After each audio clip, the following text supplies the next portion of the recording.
影響全港大約16萬名公務員嘅薪酬趨勢調查報告建議，高層公務員今年加薪2.55%，中低層公務員就加薪3.92%。紀律部隊評議會職方代表倪石水指會尊重報告嘅結果。如果假設佢裏邊冇其他，我哋發現一啲問題，我哋都會打算確認。咁我反而強調翻呢，我哋喺呢個職方嘅訴求上邊，就係我哋同政府去建議翻職方嗰個意見喺個薪酬嘅調整方面，呢個係機制之一。咁而薪酬趨勢指標數字亦都係呢個機制之一。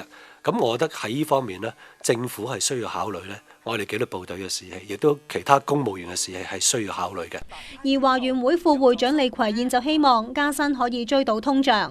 通脹嗰個數字，即係通脹係4.4% 啊嘛，係仲遠遠低於通脹。咁當然，即係喺公務員嚟講呢，心裏面呢係有啲唔舒服。我哋先去啦，首先係確認咗個薪酬趨勢指標先。咁因為呢個都係一個重要嘅數字嚟㗎。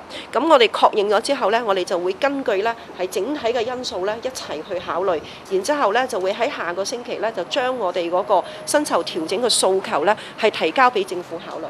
而市政職工總會副主席劉丹遠就話對加幅感到失望。香港寬頻電視記者胡海文報導。